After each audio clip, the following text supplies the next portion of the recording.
that does me no good based off of how.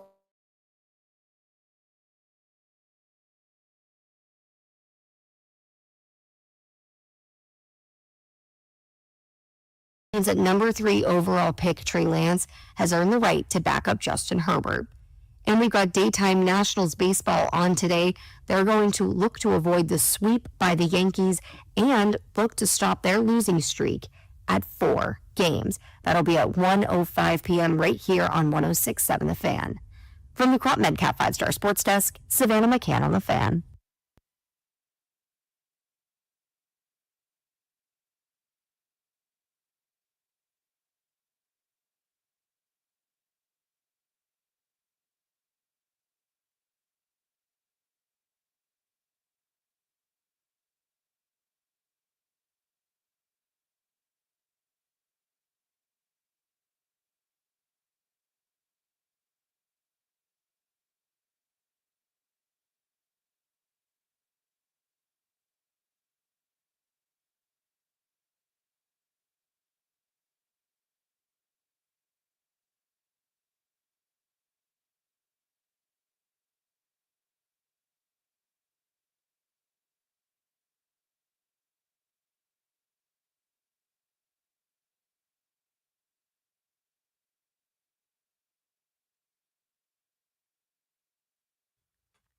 What up, everybody? It is 10 a.m. in the District of Columbia.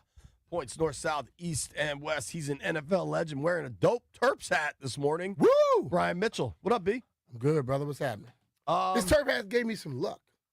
Played well yesterday? Let me just say, I was down 2. I was 2 down after 2 holes. And then I won the next 6. So I was up 5, 3, and 3. On who, Leon? Yeah. Just beating the brakes off him. Yeah, then he had emergency he had to leave for. I just let him off the bet yesterday. Well, if you got an emergency and he can't press his way out of the hole. You can't press your way out of that. You're down 5, 3, 3. You already dormy. Aloha, dude. On 3 of them. You got to go aloha in that situation. You got to go aloha nothing, a low hand. You got to take the aloha if you offer. No, I don't. Double or nothing, everything. No, I don't play them games. You can't get skull drug and then just going to get jumped out of it with a lucky hole. Nah, I ain't letting that happen. You can't turn down an aloha, B. Hey, I probably wouldn't have. You know why? Because I was working, baby.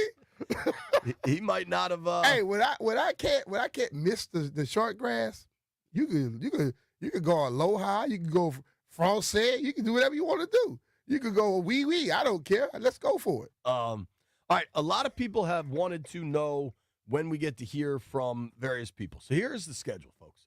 Adam Peters and Dan Quinn are going to talk at 3:45 today. All right. We're going to be in the media tent in Ashburn. Practice is at 4:15. I don't know. I think we're now back to normal practice times where we don't get to watch. Like, I think we're going to watch stretching and individuals, and then they're going to kick us out. Like, this is no longer training. You don't have to think. That's what you know. This is regular season now. You don't get a chance to do it because as much as they didn't mind you giving them a lot of promotional aspects of it, now you know there's somebody that's going to be gung-ho in the media that would show the wrong thing. They ain't letting that happen.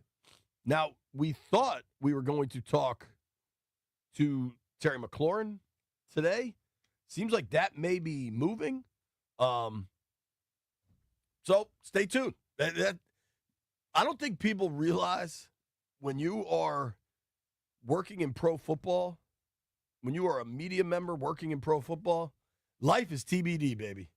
Things change. Oh, yeah. I mean, one thing, like, I've learned this over the years working with pro athletes. The reality is if, like, I used to, whenever I thought I had an interview locked in, I wouldn't tell my bosses about the interview until it was done. Okay. Because it's like, you never know what's going to happen, man. I remember at various times for various players having to wait around hours. So we're going to talk to Terry when we talk to Terry. Maybe that'll be this afternoon. Maybe it won't. Maybe not. I do expect him to be a full participant in practice. Yeah. We did get some details on the Terry McLaurin contract. Mm-hmm. I know a lot of folks were kind of waiting on it. Wow. The terms come in what I expected, and I think people that were reacting to the initial offer were overreacting. Rappaport had him this morning. The actual extension averages out to $29 million a year. If you listen to our program, we told you it wasn't going to get to 30. The fully guaranteed money at signing is $44 million, which jumps to $50 million in April of 2027. So if you start to look at these things, like as the contract got later, I told you there'd be less guaranteed money, and we're arriving at that landing point. The reality here was Washington made an offer, maybe inched it up a hair. This offer has been there, and I think, Terry's side got to the finish line where it's like, all right, we got to get ready to play now. And they signed it. And Terry's just got a ton of cash into his bank account, and there's a lot more cash to come. Yep. And, that's all that matters. I mean, the amount of money, this is the money that's going to go into the account by the end of next year. The 30 is in there now. 27 plus be in it again. That all money was moved up quicker than it would have been. So they're going to be the people trying to say, oh, he didn't win it. Who cares? Both of them won. You got a guy for an extension that's going to be relatively team friendly, and he got an extension and got more money in his account than he was going to get. So both people came out on top. That's all that matters. Right. And I know that there are a lot of folks that are really caught up in the numbers. We did, when I was on Channel 4 the other day, we do our BMitch and Finlay AAA poll of the day. They do a poll, it updates throughout the newscast. And the question was, this was when Terry signed on Monday. The question was, how do you feel about the Terry McLaurin contract? And the options were say it was ecstatic, happy. One of the options was overpaid, and a bunch of people were saying overpaid. And I don't know that I'm supposed to do this at Channel 4, but I started yelling. And I was like, you don't know what the real numbers are. He's not being overpaid. The initial offer is never the real number. Even if the numbers were exactly 32 a year, he's not overpaid. Right. I mean, I don't understand those people who think they have the damn right to say someone is overpaid. Hell, the people that said he's overpaid, they're probably overpaid in their damn job. Let's be true. Right. I mean, half the people that have jobs that like to talk about athletes and their money, you're not very good at your own damn job. Let's stop it, please. Well, I also think it's I understand if people were concerned about what the money could have been 3 years from now if Terry's 33. But you also got to keep in mind the cap will be significantly higher in 3 years. The cap will be significantly higher. They're making $1 billion from YouTube now. All that revenue gets shared. Bro, my thing is, if he comes out this year, balls. Comes out next year, balls. I know what no one is going to say his age if he's balling, right? No one. So my hope is that this is when I find out that people are not necessarily fans. They're antagonists. That's all they are. So I hope this dude comes out and ball like he did last year, this year. And I hope the same thing happen next year. And I hope that he's still balling when he come up on that third year. And you know what they say? Oh, let us give you another extension. It's going to be a smaller salary, but we're going to give you some money up front right now. It's both team-friendly and player-friendly, right? Yep. That's what I hope. That's a fan. So all these people that try to sit up here and tell me I'm the biggest fan, I'm a true fan. No, you're not. You just want to be able to say what the hell you want to say and don't want nobody to tell you something about it. But I have a problem with it, and I'm going to tell everybody about it. I don't care if you on this side of the mic or the other side of the mic. If you say dumbass stuff, I'm going to tell you something about it. There you have it. They got the roster down to 53 on the active yesterday. The practice squad will get finalized at 1 o'clock today, I believe is the time. There's a Nats game today, so you'll be listening to Nats radio. But I have some thoughts just about the initial roster cuts.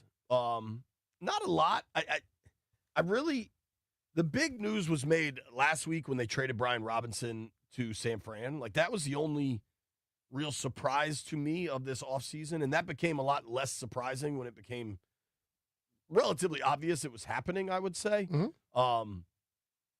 It became obvious. Standing kind of reported it early, said it was a possibility, and then you started to hear different things when they didn't play him Monday night against the Bengals. I think I tweeted out, he's not playing means he's not staying. That was when things were done. Mhm. And then eventually we find out he didn't come to the game, and then he wasn't at subsequent practices. That was like your big surprise of this training camp season. Terry, frankly, did exactly what I expected. I got a picture of it. Sean Yancey, who you know, B, Sean's the best.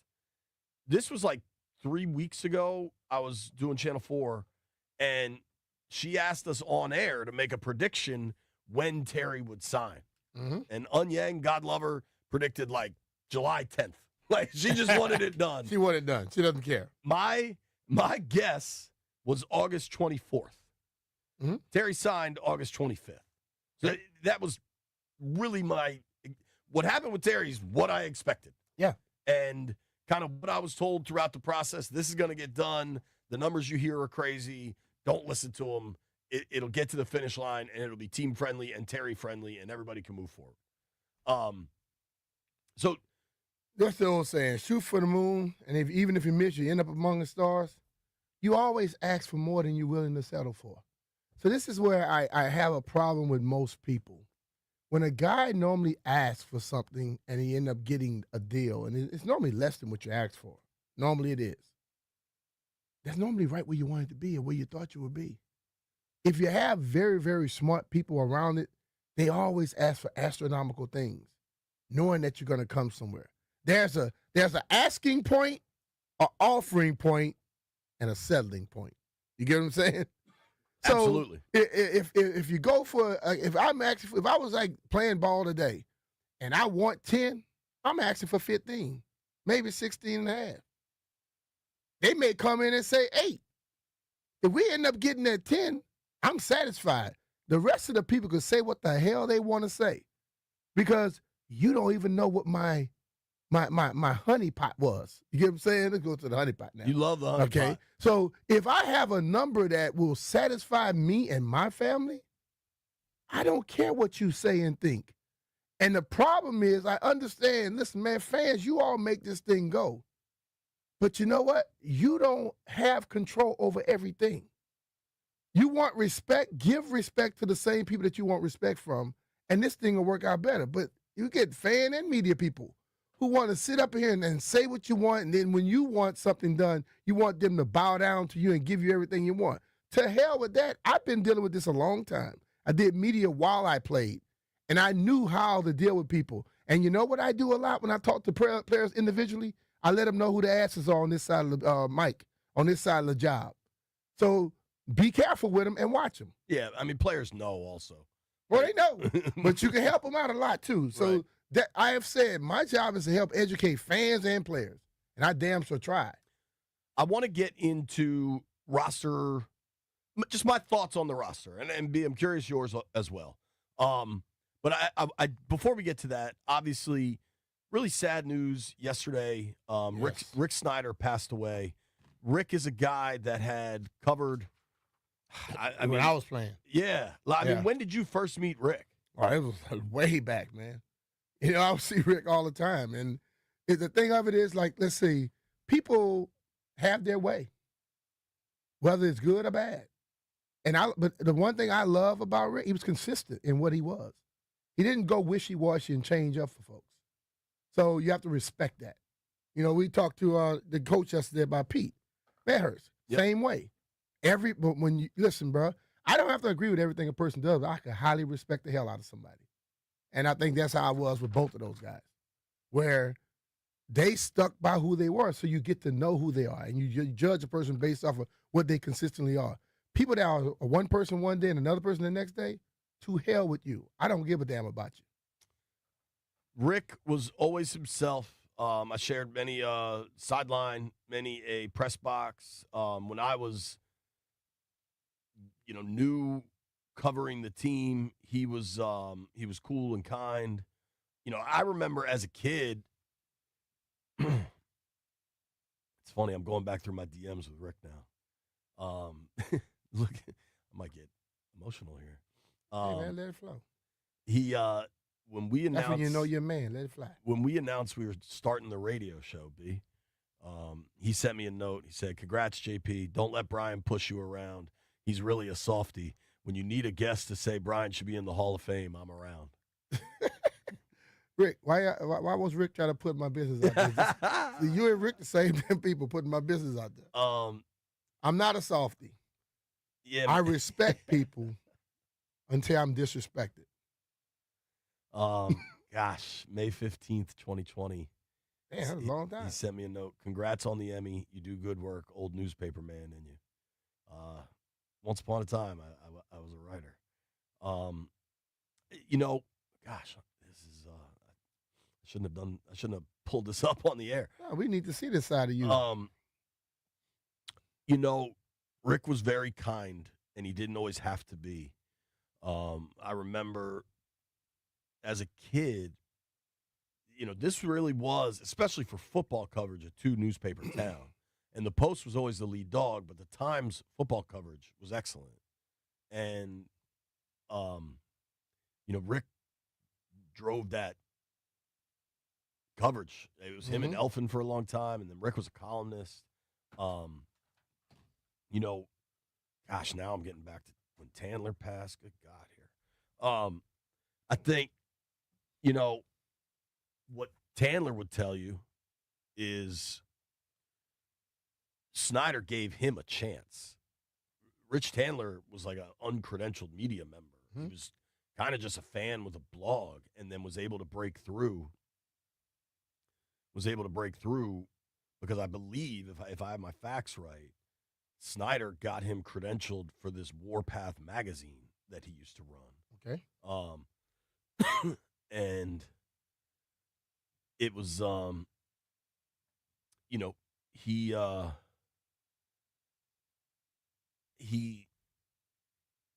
was, there's a lot of gatekeeping in media. And it's like I always say, the NFL is a self-preservation league, right? Mm-hmm. Guys want to stay in the league as much as they can. Media is too. Media is the same. There's a lot of gatekeeping, and one thing I've never tried to do in my career is be a gatekeeper. Like if people have opinions and you value them, like interact. Like I was a blogger, I was a podcaster. Like my path wasn't necessarily traditional, and there were people that were cool with that, and there were people that pushed back along the way. That certainly happened too.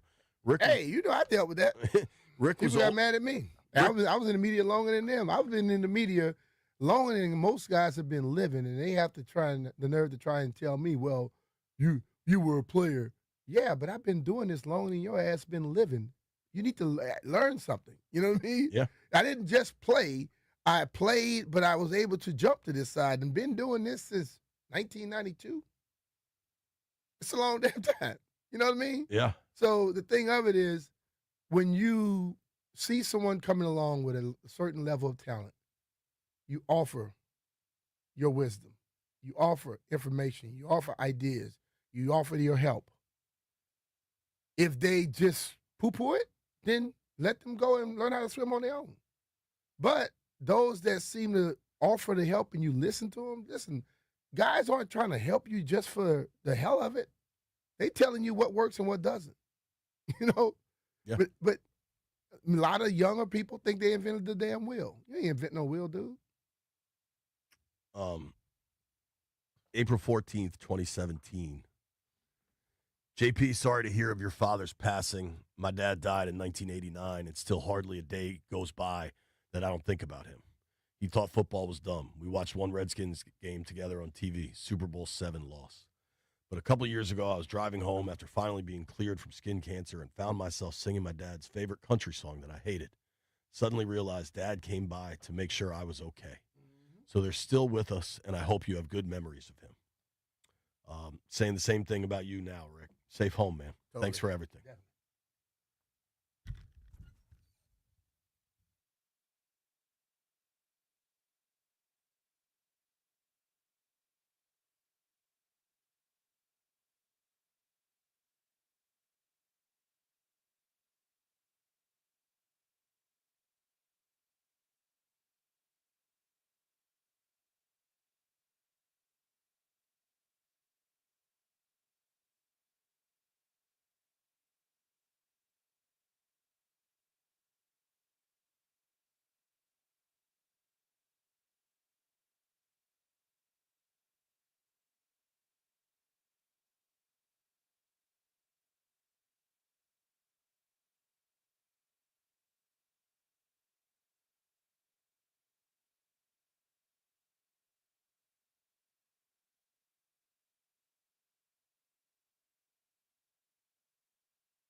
Hey, it's Brian Mitchell here.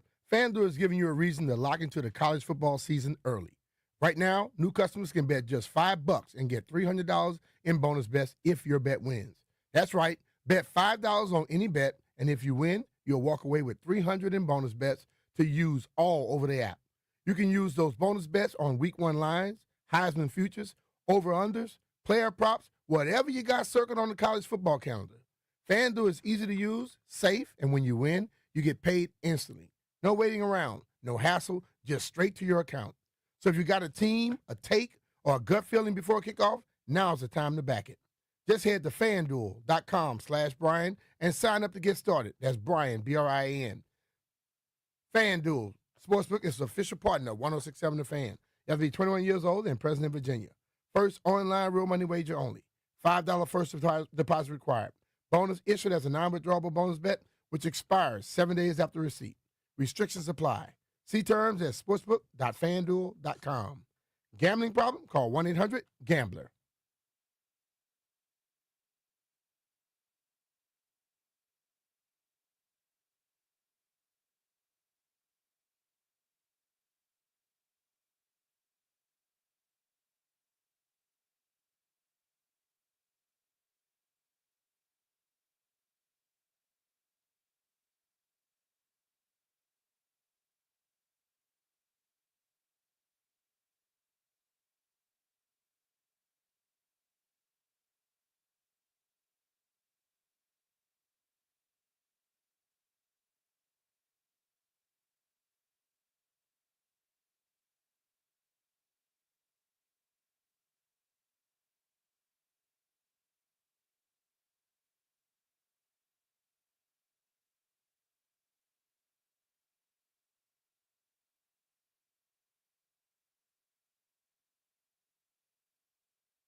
Veteran safety Jordan Poyer said this offseason that the fantasy ending to his career would be a return to Buffalo.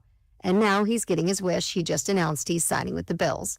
Poyer played in Buffalo from 2017 through 2023 and now gets a second shot with the Bills in what could be his final NFL season. Last year, Poyer started 16 games for the Dolphins, and the Bills expect him to contribute right away, despite missing all of the offseason. And Tom Brady will reportedly be allowed to attend Fox production meetings with coaches and players in 2025, despite holding an ownership stake in the Raiders.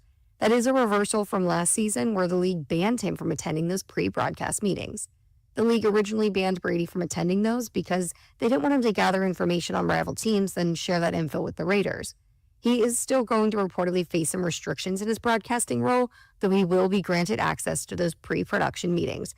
Tom Brady still cannot attend team practices per The Athletic. From the Crop Medcap 5-Star Sports Desk, Savannah McCann on The Fan.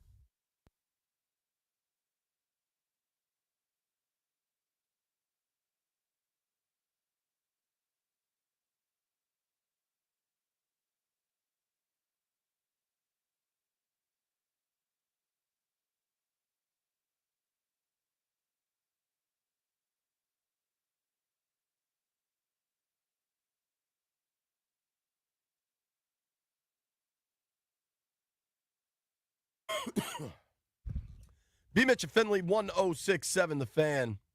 You know it sucks getting a cold in the summertime. I'll tell you that much. Sucks. Shout out to Dayquil. Let's do this, B. Yo. I want to run through roster thoughts. Sam Cosmi goes to the IR. There was like That was all planned out. a little bit of performative theater from DQ throughout the summer. I think sometimes people take stuff too seriously when a coach just isn't ruling something out. Like, what's he supposed to say? And why? He was saying if he mysteriously is healthy enough to play, hell, we're gonna play him. But if not, we're gonna use every tool we have in place. So I said this already. To me, the surprise was B-Rob getting traded. That happened, 10 days ago now. Yep. Terry getting done was Once they made the moves that they made, we knew that was gonna happen. Terry getting done was never a surprise to me. Nope. So then you look at what happened yesterday. It's really important to keep in mind that what happened yesterday is not necessarily like your actual 53 is the group that will take the field next Wednesday when it's the first day of practice of Giants week. Mm-hmm. That's your real 53. There's going to be a lot of moving parts over the next week. Maybe what day is today? Wednesday? Exactly a week. A lot of moving parts.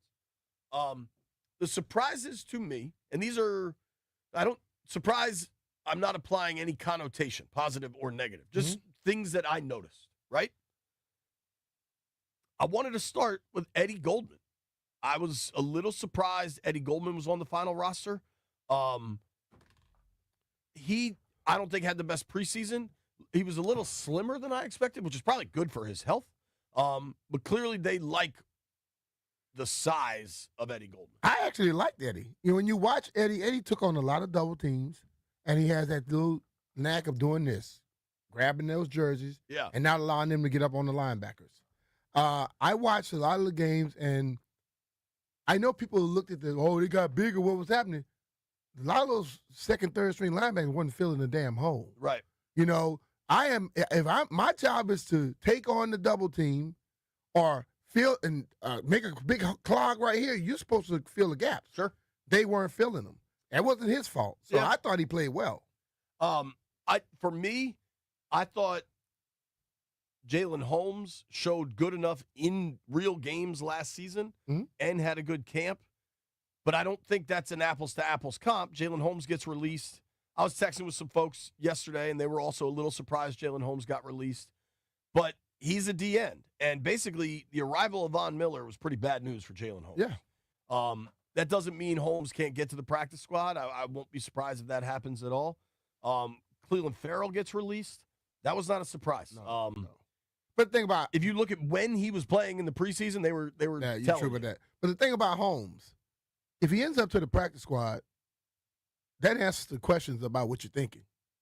If nobody else come and grab him, then hell, how good did he play in the preseason? You know what I mean? Yeah. So I mean that's something you can look at as well.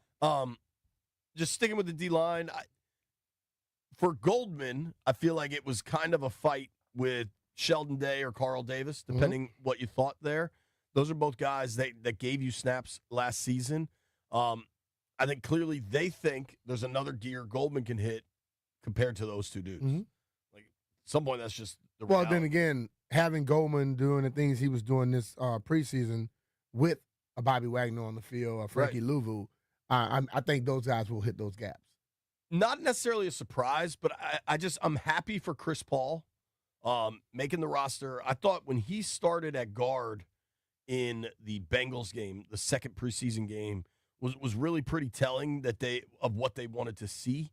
But I mean, the reality why I'm happy for Chris Paul, he's a 7th rounder going into the last year of his rookie deal. So folks understand the last year of a rookie deal is when these guys make by far the most money of their deal. And there's not a lot of 7th rounders to get to the last year of their deal.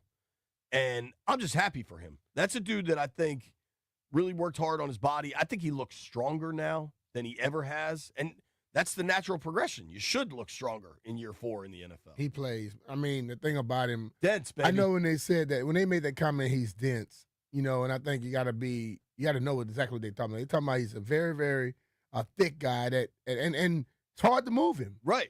And when you watch him on the field, it's hard to move him. Right.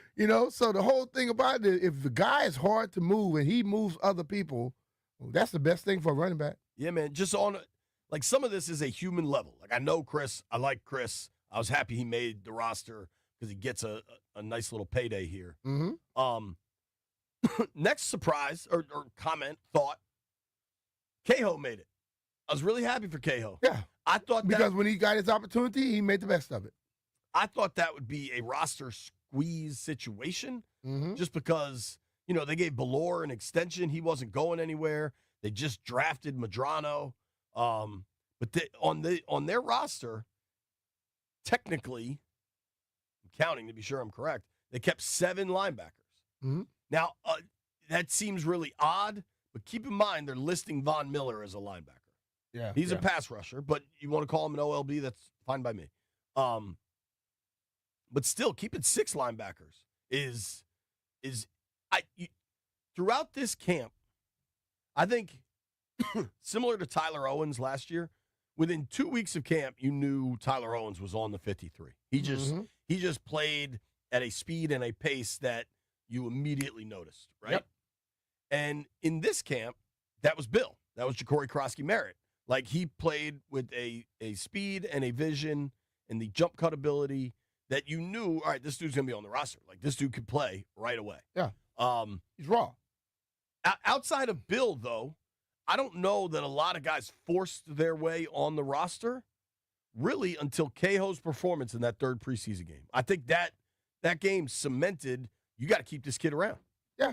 I think Tyler Owens, what he did early last year was amazing. And then when he got in the game, he kind of got a little quiet. But then he came back this year, and he was still making plays. Like he was like, okay, I figured it out. And then this year, you heard the coaches still giving praise in that 2nd year, which means that kid figured it out because he wasn't along the season the same guy as he was early in preseason and in training camp. But this year he came back out and was like, remember me? Yeah. And I think that makes a world of difference. So at that point, they were like, he gets it. And when you look at a guy with that size and that speed, the possibilities are amazing. So just hoping that he can fulfill it. Happy for Cahill. You always like an undrafted guy to make your 53. Next question for me be, there was a serious debate if they're going to keep 3 quarterbacks. I don't think there was ever really much confusion over which 3 those would be. Yeah. 5 and 18 are pretty well cemented, I would say. Totally. I don't think Hartman was going to make the active, but hey, are we going to keep Josh Johnson? That was a real question, I think. He was here the whole training camp. They signed him months ago. And he was here minicamp. The fact that Mariota missed a lot, you want a veteran to be able to step in. No, he's not Jaden. But he's been around long enough where what he would understand what to do. you didn't want to make the other guy the third guy because very good possibility he have to play. And at this point, he's not ready. Yeah, dude. I wonder if Mariota's fully healthy, if he had a different summer and training camp, if Johnson makes the roster. But you know what? He's not fully healthy, so Johnson made the roster. Not a surprise necessarily, but I don't know that will last throughout the season. We'll see. No surprises. 4 running backs, 4 tight ends, but like eventually you gotta create some space. If you're keeping 3 quarterbacks and 4 running backs and 4 tight ends, they end up only going with 5 wideouts. 5 wideouts and 5 corners. Yeah, I think the 5 corners, 5 safeties to me were pretty much a done deal. It means Ja'Cory Brooks does not make the active. I like Brooks. I like the athleticism. I like the tools, but he didn't force his way on the team. I didn't force his way, but he showed. I think he showed a lot, but I think right now he was not he was in the top 6, the top 5 playing. I believe that totally Over Luke. Hell yeah.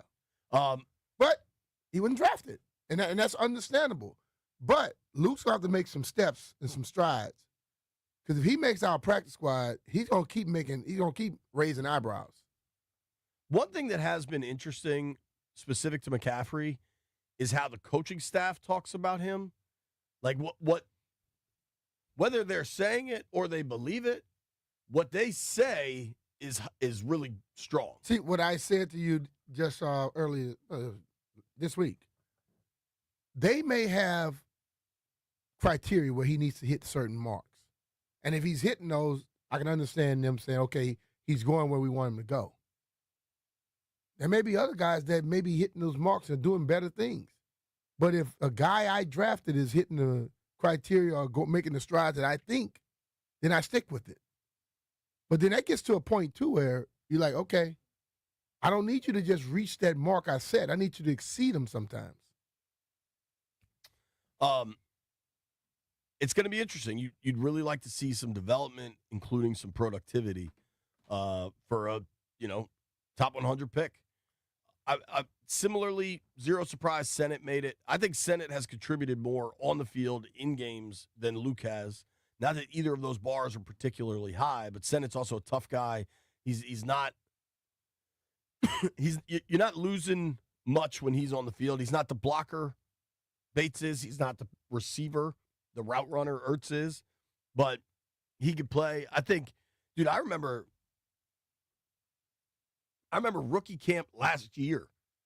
And rookie camp, for those that have never attended one, is really, really a stretch to extrapolate much from, because you generally have, call it 6 or 7 draft picks, then maybe another 6 or 7 UDFAs that they've signed to contracts, but then you have 30 tryout players that by and large aren't going to be in the NFL.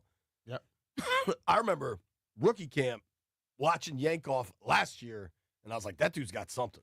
I mean, just the athletic gifts. I mean, he's got a lot. So I wasn't surprised by the 4 backs, the 4 tight ends. Yeah. I think Brooks just got caught up in a roster squeeze. I will not be shocked at all if he ends up landing on the practice squad this afternoon. When you look at the offensive linemen, though, most of those guys are versatile. That made it. So the one offensive lineman that stood out to me was George Fant making the roster. Veteran. And I just wonder, I talked to an NFL vet a couple weeks back, and he's like, yeah, man, I just don't feel like signing until late August. Like, if you've played 9, 10, 11 years in the NFL and you're not signed, they know a call's coming. They know teams are checking in with their agent. They already probably told him, check back with me a little bit later on, because I'm not into it right now, dog. Right. And I think Fant making the roster after being signed, I think less than a week ago, is pretty indicative of this is a veteran that knows what he's doing in the league, and when he gets here, he'll be ready. He's on the roster. Yep. Like, I wonder, the first George Fant conversation, if you told me that was in May, I would not be surprised. Yeah. And the thing about him, I think you get a guy, a veteran tackle, can probably play multiple positions as well. So he can at least go both sides. Yeah, when you get that, then you got 9 offensive line, but in essence, you got 12, 13 of them. You get what I'm saying? Yep. So, Continue with roster thoughts in a minute. Brian, I did just get an email from the bank telling me there's a federal holiday coming up. So the bank will be closed. Mm. You know what that federal holiday is? what is it? Labor Day, dog. Yeah, We're good. off on Monday. We be chilling. You be golfing. Yo, you got it. You know what the Labor Day holiday means? The Labor Day sale is here at Offenbachers, and you don't want to miss it. Save big with huge price reductions on outdoor furniture, fire pits, hot tubs, and swim spas. Plus, this is a huge deal with interest rates where they are. Take advantage of free financing options. Fall's coming. We're getting a little taste of fall weather. Fire pit out back, bottle of red. Gives you a good chance. Telling you, Jeff. Get a fire pit and a been bottle working of for red you, wine, Jay. dog. But here's the other part with these swim spas. You don't have to stop swimming when summer ends. With a swim spa from Offenbachers, you'll keep the fun going year-round. They're way more affordable than a pool and give you all the soothing benefits of a hot tub. You can crank the temperature up, crank it down. And this has Mrs. Finlay very excited. Offenbachers is now offering saunas. You can get an indoor one or you can get an outdoor one if you live in a little house like me. Maybe we make room for it outside. Plus, they have the infrared options, which I know a lot of folks are very into. You can go check out the saunas in the Annapolis and Herndon showrooms. Make this Labor Day unforgettable. Visit Offenbachers in Annapolis, Gainesville, Herndon, and Rockville and create the backyard retreat you've always dreamed of.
Neal.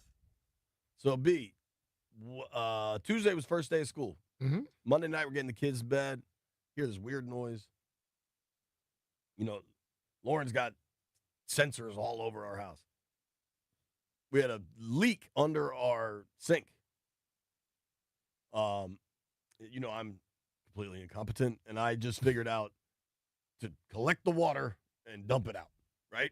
But this water sensor kept going off, kept Ainsley up, made the first morning of school quite an adventure. Mm-hmm. But I did what I do. I called my boys at Crop Metcalf. They sent Raymond Neal to my house yesterday. Dude was so cool.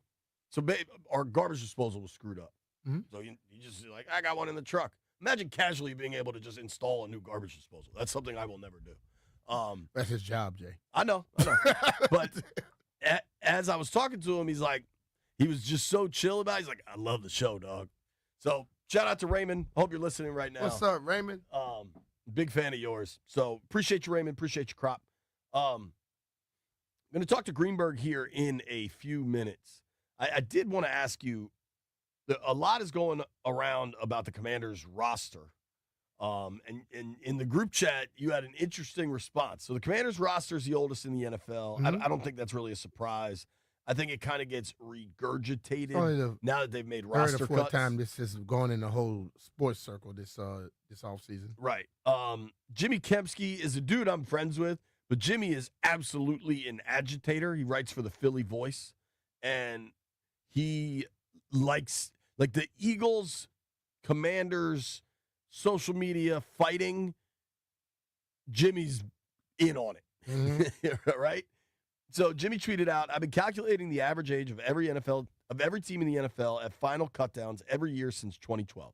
So that's a 13-year sample, Okay. maybe 14.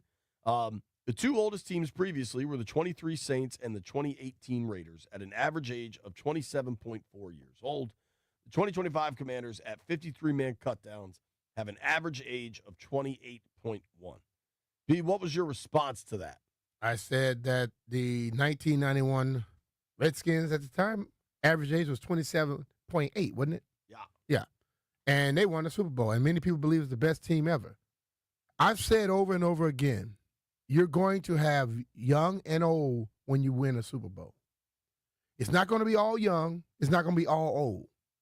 And there are people on this team like Von Miller who push the age up but may play 25, 30% of the snaps. And in those 25, 30%, he may have a hell of an impact. But ultimately, the guys that are going to be playing are younger than he is. But people like to just throw that out there. My question is, why do they always talk about how old a team is? Do they ever tell you about the average age of the teams that won a Super Bowl? I think that would be more beneficial. And I believe a lot of the teams that win Super Bowls may not be at 27, 28. They damn sure were like 26.8, some of them 25 point something. They were not the youngest teams in the league. You get what I'm saying? Do they ever say the youngest teams in the league normally don't have the greatest success? Do they ever put that number out there when they talk about that? I don't know. Maybe Jeff can look up I'm average age of just Super Bowl at a teams. point where when the team that's the oldest is a team that you have a problem with because you competing against them, I get sick and tired of talking about people's fears because that's what it is. If that older team wasn't your rivalry and they've gotten better at a lot of positions, you wouldn't be saying a damn thing about how old they are.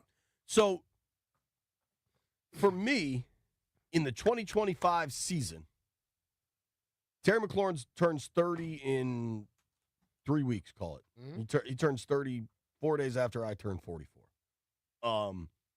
Terry hasn't missed a game in the last 4 seasons. Bobby Wagner is 35. When the last time he missed a game? Bobby hasn't missed a game, I think, since 2018.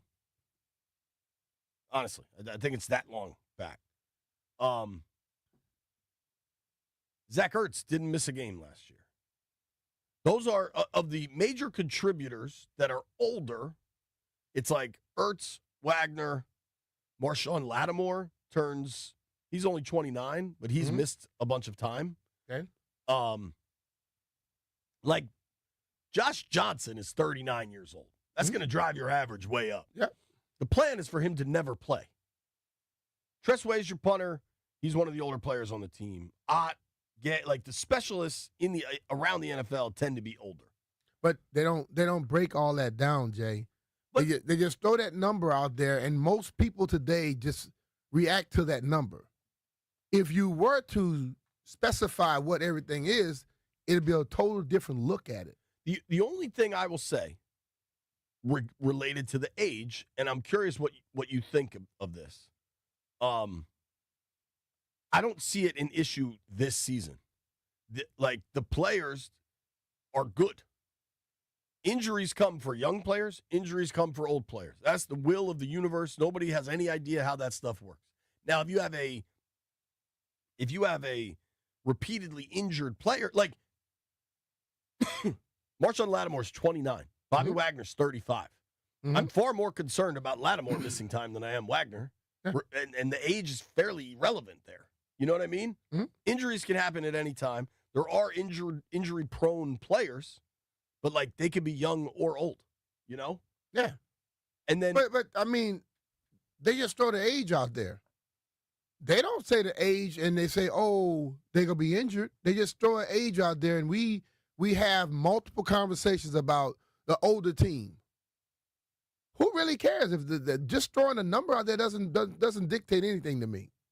Because what I know is when I first got here at 21, 22 years old, and I went against the dude, Monty Coleman, that was 30-something years old, he was whipping my ass on a consistent basis. right. He was fast. He knew all the techniques. I was a young, spry guy who didn't have a clue of what the hell was going on. So I'm annoyed by the analytical people who like to just throw numbers out there, and people just lose their minds when there's no context with it. The only thing that I think the age debate matters is looking 2 years down the road, looking 3 years down the road. We know most of these guys ain't going to be on this team in 2 years. Right, but like that 91 team, and I'm not comparing this team to 91, absolute freight train, one of the best NFL teams ever. It was an older team, and they got old in a hurry. Now, then Gibbs quit and free agency hit. There's a million factors, but like you got to be able to regenerate. There was an NFC Championship game right before the next year. Right. 2 years later, though, it was 4-12, and then 3-13. 2 years later, 4-12. Gibbs left and everything. But that's the whole thing about it. I'm saying you got to be able to regenerate. You got to regenerate. But okay, the Philadelphia Eagles were 25.6 years old this year when they just won the Super Bowl. 25.6 years old is kind of old to really think about it, because they're talking about teams that are 26.2. That's not very much older than another team. It's how you bring it back the next year. Just throwing the number out there and leaving that number out there by itself means nothing. I agree. Neil Greenberg joins us next.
This sports update is brought to you by the Reynolds and Power Home Team, Keller Williams Realty.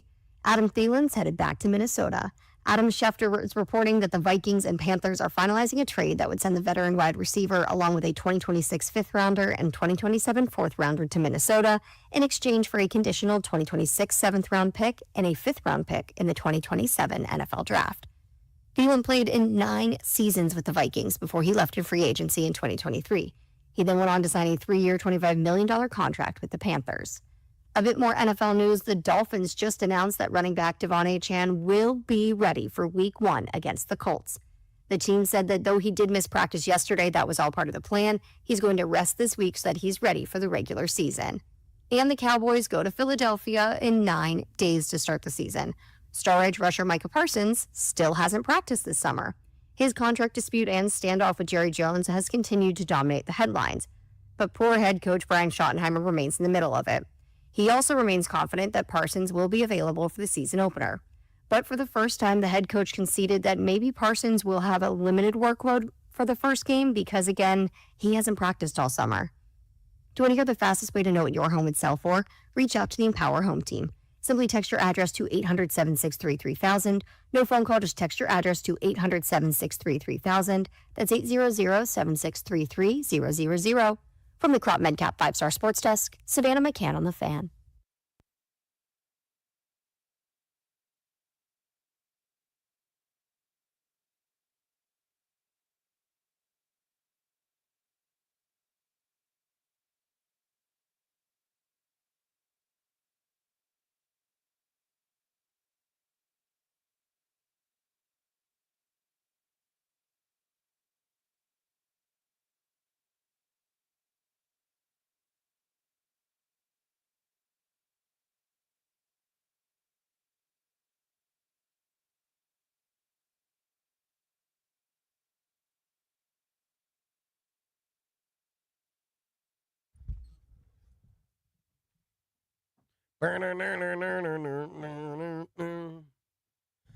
If you are a golf nerd like myself and Brian, pretty interesting stuff about to shake down. Keegan Bradley set to make his Ryder Cup picks. Later in the week, we're going to have our boy Brendan Porath from Shotgun Start on the program to kind of break down everything going on with the Ryder Cup. But right now, we're getting to the Rude Guest Hotline. Rude makes the most reliable HVAC products in the DMV. Talk to our friend, Mr. Neil Greenberg. Hello, Greenberg. How do you do? Uh-oh. Neil, you there, bud? Who cares, motherfucker? I'm going to put him on hold, boys, and just make sure we got him. Going to be interesting to see Greenberg's opinion on kind of where this football season's coming now, man. Like, ready or not, here we go. Neil, of course, writes for the Washington Post. You can read his work there. We're going to try to get him on a better connection. Going forward, I think I like this tweet from Greenberg about the McLaurin deal, about the actual structure and the guaranteed cash. Mm-hmm. And he said, this is not bad for compromise. You know what I mean? Mm-hmm. Like they met in the middle, and I think it kind of lands in a spot where Terry, if he never plays another snap, has got $45 million in the bank. $44 million. Yeah. Stuck. And I think that's the whole the thing team about is it. in a decent spot. He was going to make what base salary this year? Greenberg, you there, bud? 15, I think. I'm here. Are you there? Okay, yeah. Dude, so I liked your tweet from about an hour ago. The Terry deal lands good for both people, the team and Terry. Yeah, I think the class that gets hurt the most are these 30-year-old wide receivers that saw what happened in the market, right? Terry McLaurin had everything in his favor. Monster year, great guy, need him on the team, et cetera, and the organization still dug in and didn't give him anywhere close to what he was asking. It's absolutely great for the Commanders. McLaurin's back. McLaurin made a lot of money, and the organization maintained financial flexibility. but I do think going forward, aging wide receivers are going to have a tough time negotiating this market. Yeah, it's going to be interesting to watch it unfold. If he continues to play, he'll continue to make more money. As we get closer and closer to the season, how are you feeling about this Commanders team? Like, there was the Brian Robinson trade, which was probably the big upset, the big surprise. I've thought the Terry deal would get done all along. It finally gets done in late August. Like, now it's just about football. We saw the roster cuts yesterday. Not a ton of surprises. I mean, they only kept 5 wideouts if you want to try to track that down. How do you feel about this Washington team, and how does that compare to how you felt about them maybe a month ago, 2 months ago? I feel fine. I don't think my expectations have changed one way or the other. Like you, I thought McLaurin would be ready for game 1 in terms of the contract. I was surprised about Brian Robinson, but hey, I listened to Ben Standing on your show, and he said that was something that could happen a while ago. Yeah. I don't think that it necessarily changes much. It changes who gets the carries when, but I don't think it really impacts the production of it all that much. Look, the key of the season, last year's key of the season was developing Jaden Daniels. They did that. This year is going to be to keep him healthy and just integrate, obviously, Terry McLaurin into the offense because he didn't have a preseason, but also Deebo Samuel, a new piece of the puzzle, a very important piece of the puzzle.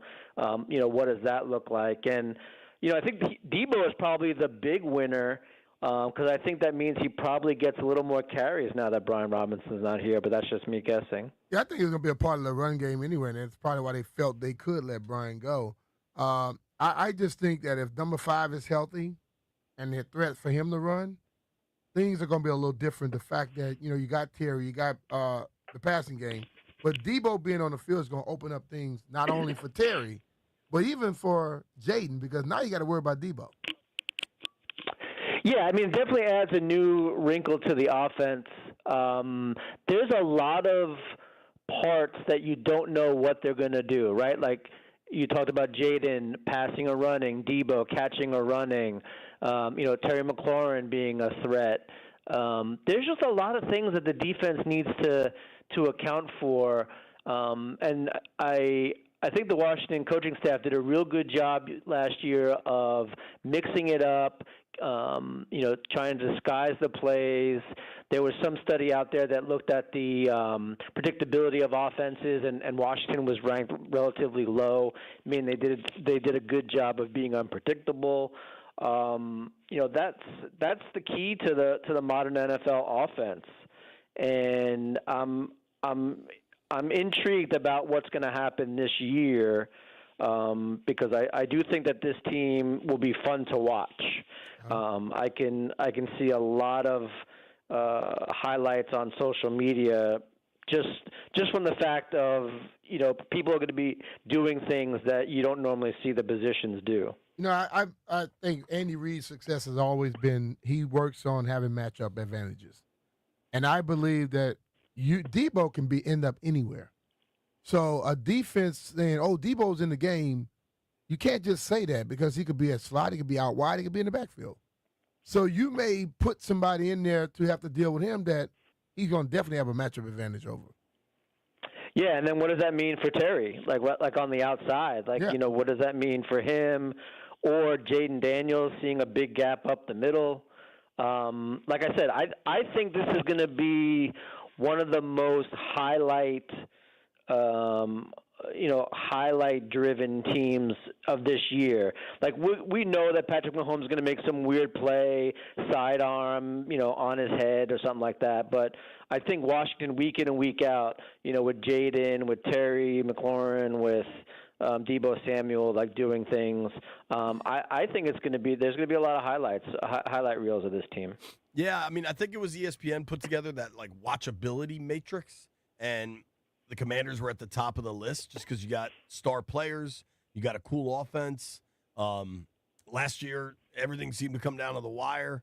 There'll be high-scoring games. Right, exactly. I think you're right on about that. I think it's going to be – I can't wait for football season to get here.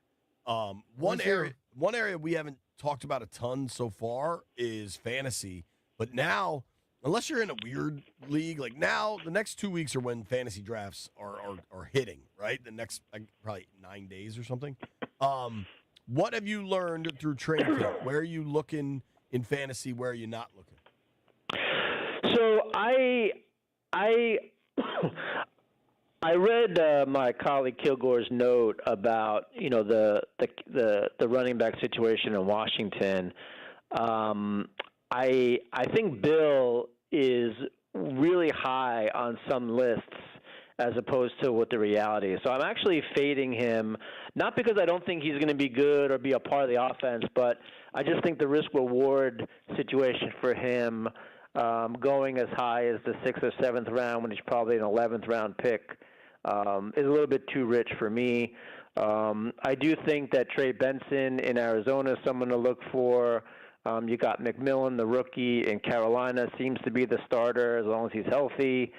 You got a guy like Ray Davis in Buffalo who could be, the goal line back, which is really where the fantasy points are highly leveraged.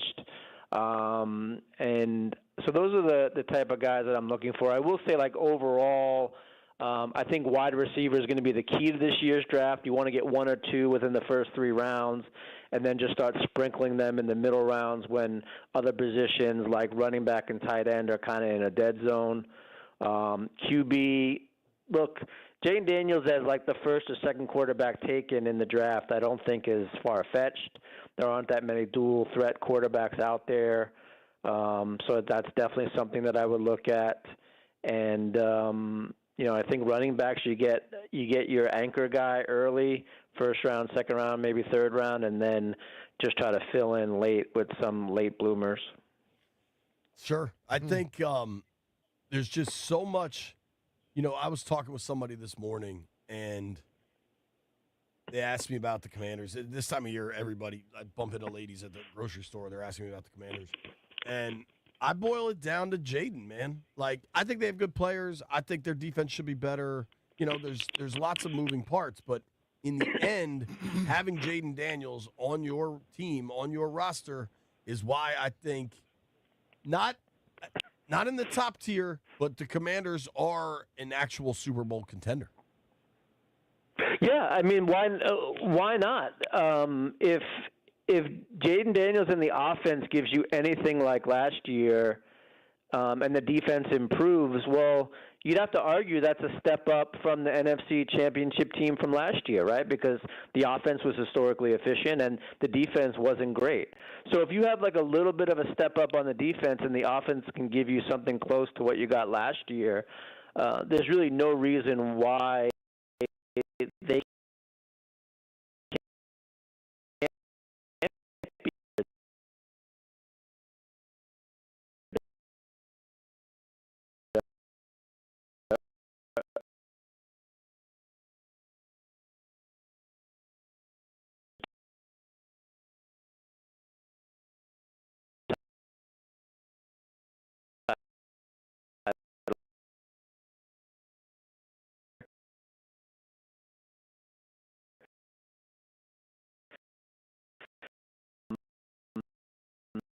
the schedule is harder, but look, I mean, these are NFL players. I mean, they're paid to adapt along with the coaching staff and make stuff happen. And they have new things too, like we talked about Deebo Samuel earlier.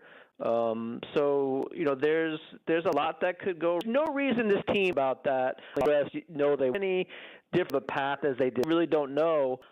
So I just say, look, be optimistic. I mean, there's no reason not to be optimistic. Mm-hmm. And from a fan perspective, root for the team and feel really good about what's been put on the field as of late. I know people always say, well, the defense is going to have tape now. Well, it's stuff that Cliff's going to run that you don't have on tape. And you have a quarterback now who didn't make multiple mistakes in the same situations last year. You think he's going to just all of a sudden go to making all those mistakes in his second year when he didn't do it in his rookie year? Yeah, I mean, the tape thing, there's no tape with Deebo Samuels on this offense. Right. Mm-hmm. Or Bill.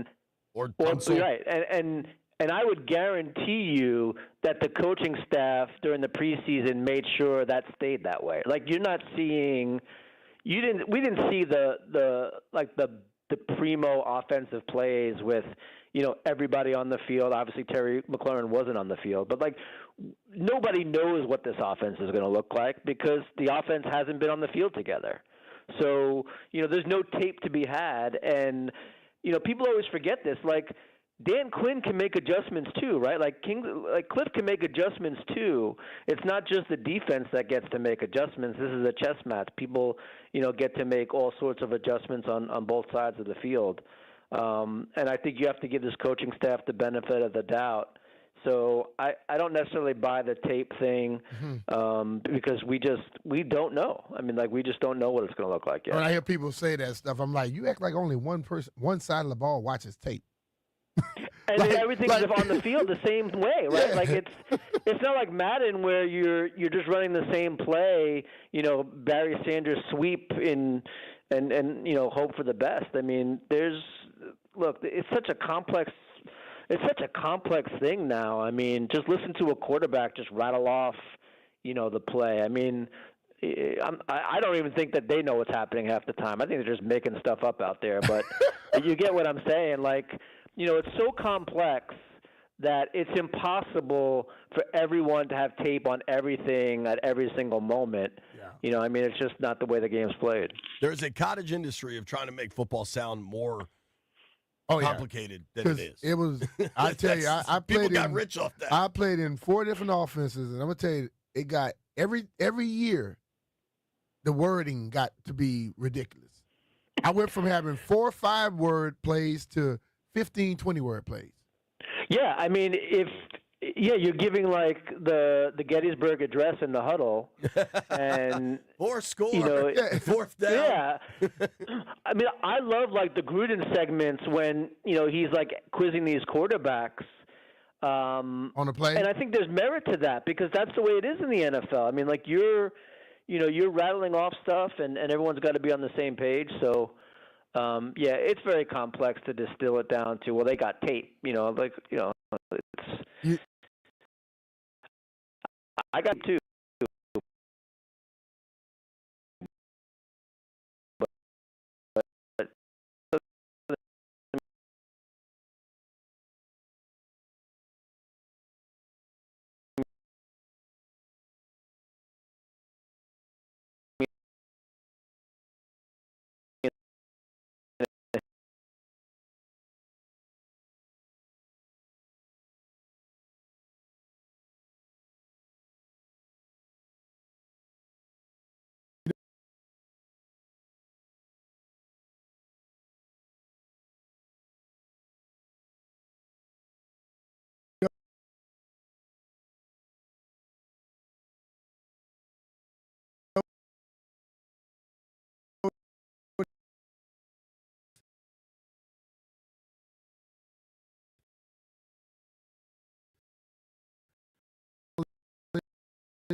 You would think that the pro players have more knowledge, but the coach tell you what the play is in college. If you give you a formation, everybody know where to go.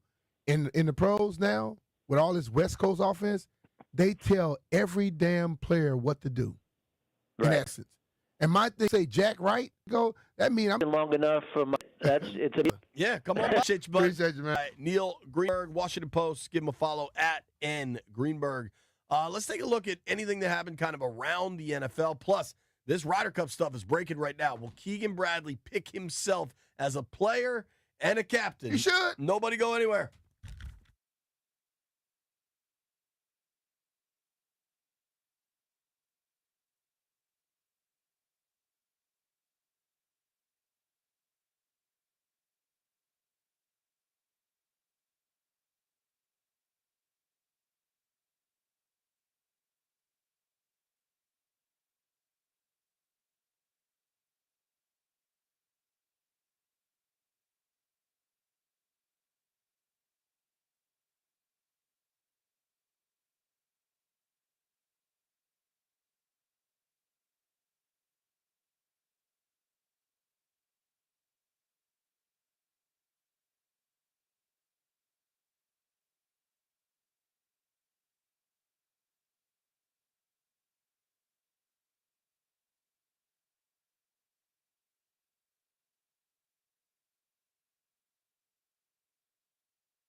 Veteran safety Jordan Poyer said this offseason that the fantasy ending to his career would be a return to Buffalo. And now he's getting his wish. He just announced he's signing with the Bills. Poyer played in Buffalo from 2017 through 2023 and now gets a second shot with the Bills in what could be his final NFL season. Last year, Poyer started 16 games for the Dolphins, and the Bills expect him to contribute right away, despite missing all of the offseason. And Tom Brady will reportedly be allowed to attend Fox production meetings with coaches and players in 2025, despite holding an ownership stake in the Raiders. That is a reversal from last season, where the league banned him from attending those pre-broadcast meetings. The league originally banned Brady from attending those because they didn't want him to gather information on rival teams, then share that info with the Raiders. He is still going to reportedly face some restrictions in his broadcasting role, though he will be granted access to those pre-production meetings. Tom Brady still cannot attend team practices per The Athletic. From the Crop Medcap 5-Star Sports Desk, Savannah McCann on The Fan.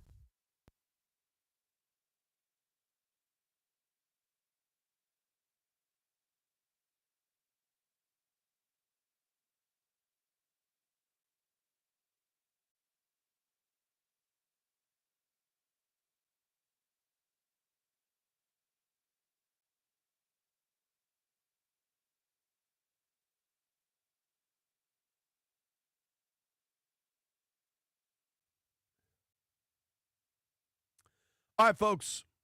The BMitch and Finlay AAA poll of the day is up. How concerned are you about the age of the Commanders roster?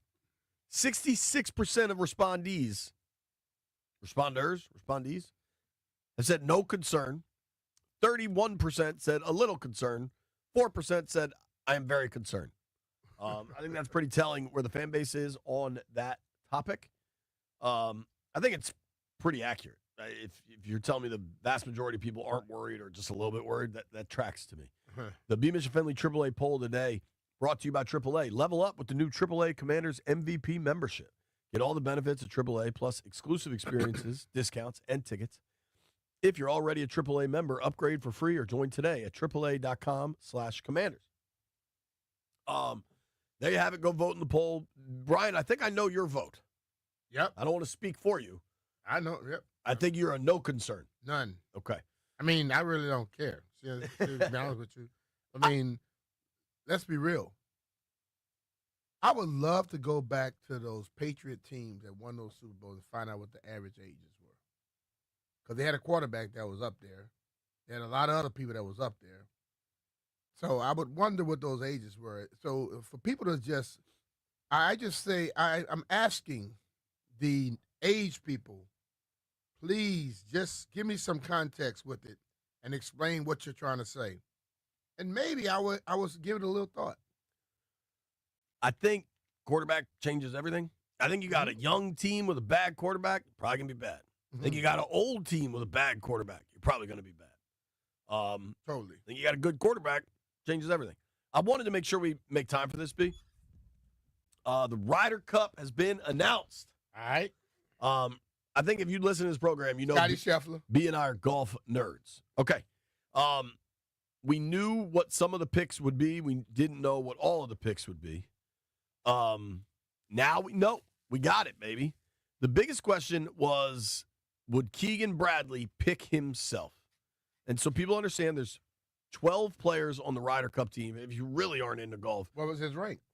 The Ryder Cup is the United States taking on Europe. No, I know that. Right. I'm saying there might be people that don't know. Oh, okay. So I'm telling them. The Ryder Cup is like the most anticipated kind of group event in golf. It happens every 2 years. It's going to happen about a month from now in New York at Bethpage Black in Long Island, on Long Island, whatever it's called. So the picks, golf course. long, tough, hard. Yeah. Now, there's some backstory to this, right? Because the last Ryder Cup in 2025, Zach Johnson, who the Shotgun Start guys brilliantly call Zach, because it kind of reminds you of another word that sounds similar. Zach Johnson, straight gatekeeper. We talked about Rick Snyder was not a gatekeeper. Zach Johnson 100% did, and just took his boys and kind of the guys. All his boys. The guys that get the commercials, like the big names, right? And it didn't go well.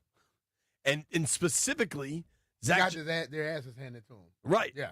Specifically, Zach Johnson did not take Keegan Bradley. And this was all documented on Netflix, and it was all very public, and it was really pretty messy. Yeah. But now they made Keegan the captain. Keegan played his college golf at St. John's. He's a New England guy, but certainly beloved in New York. And Keegan's had a hell of a season. So there's a lot of debate if Keegan would name himself as a player. The way it goes, the top 6 in the rankings make the team. The last 6 are captain's picks. Mm-hmm. So the guys that made the team, Scotty Scheffler. Yeah. That's a pretty easy one. J.J. Spawn made the team. Mm-hmm. He won the U.S. Open. Has had a great season. Xander Schauffele made the team. Russell Henley, a very good player that probably isn't that big of a name. Harris English, one of the best putters on tour. Yeah. And Bryson DeChambeau. Okay. Pretty wild that Bryson qualified, even though he's playing on LIV, where I don't think the points count towards the rankings. Bryson absolutely belongs on the American Ryder Cup team. So then we get the captain's picks. And I believe Keegan was outside of the top 12, but I think he was only at like 13 or something. Mm-hmm. He very easily could have put himself on the team. The top 3, I think, were no surprise. Justin Thomas, Colin Morikawa. And those are major winners. Those are guys that have had good seasons. Do you think Keegan named himself? This all just happened.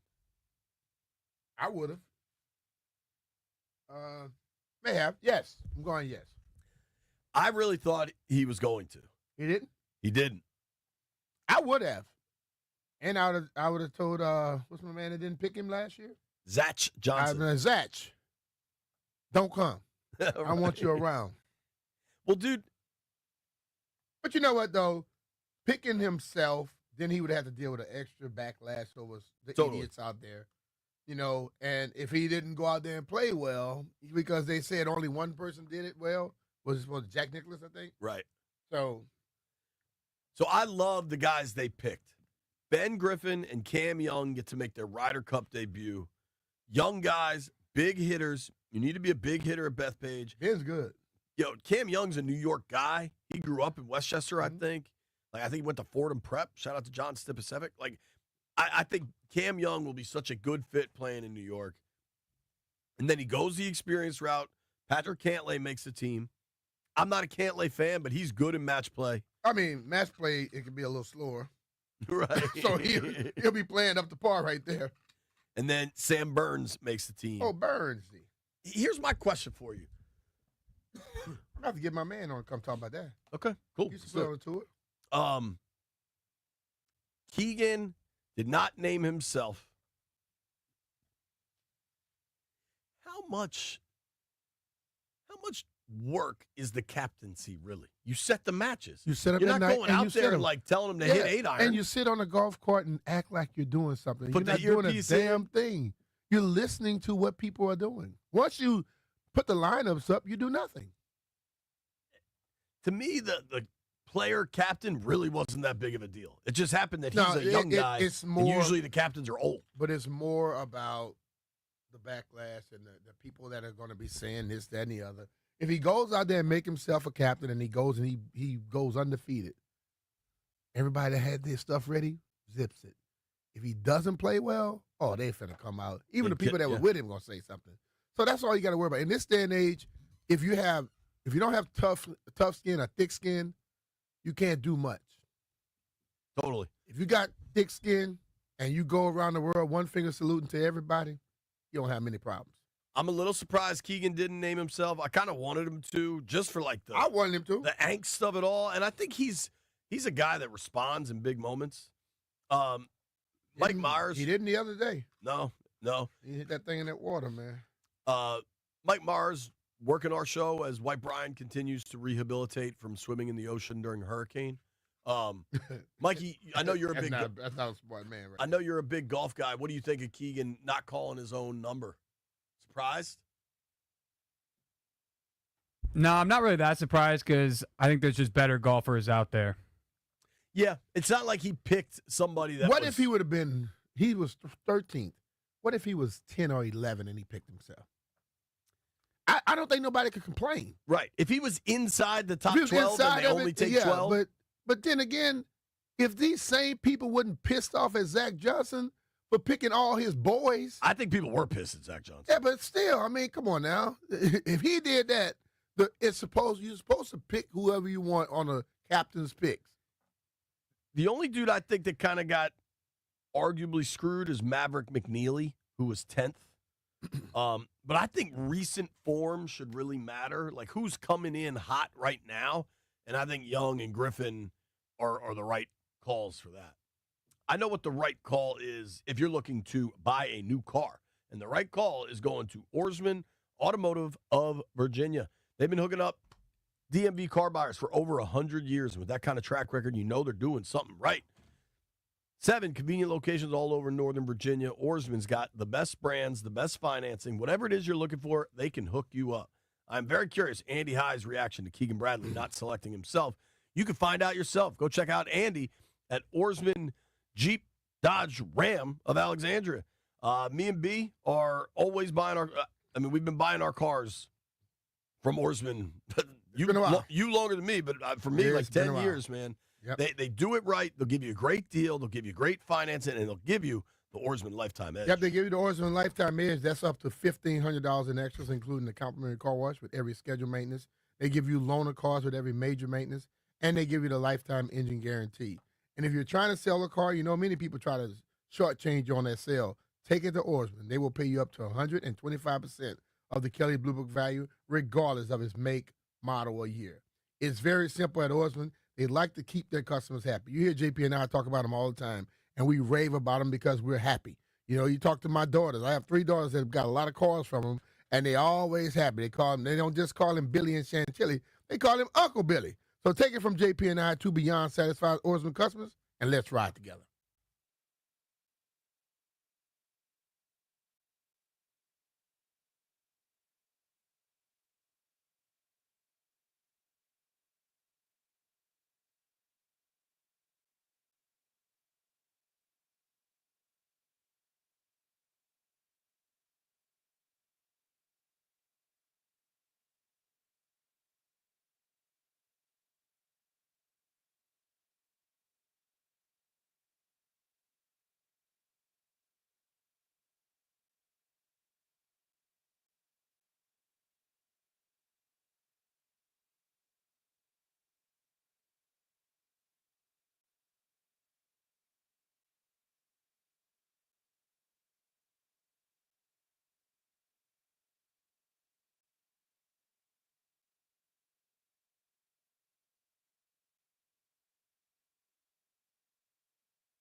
BMitch and Finlay, 106.7 The Fan.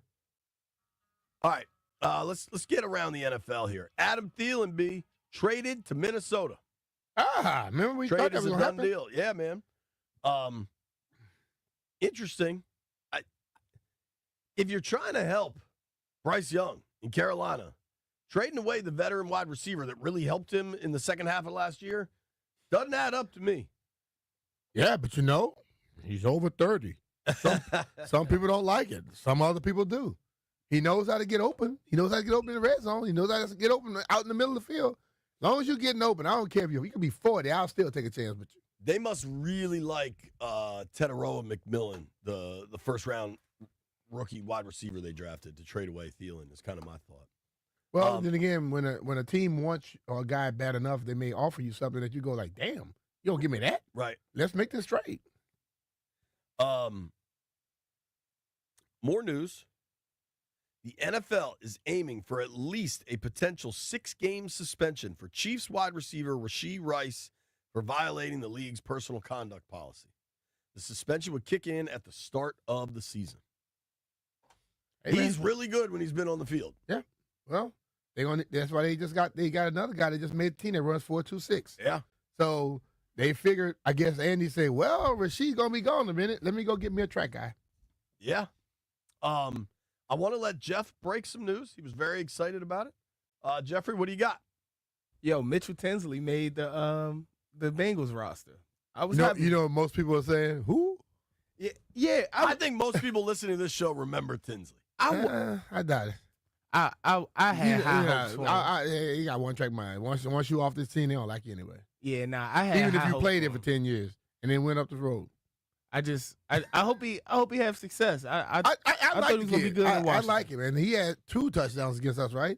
He Caught the ball. He balled out in he that balled. week 3 preseason But game. he played very well last year when he was here. So Jeff, you're good at this, dog. You get attached to undrafted free agent wide receivers. We've heard this before. The Bengals offense is explosive.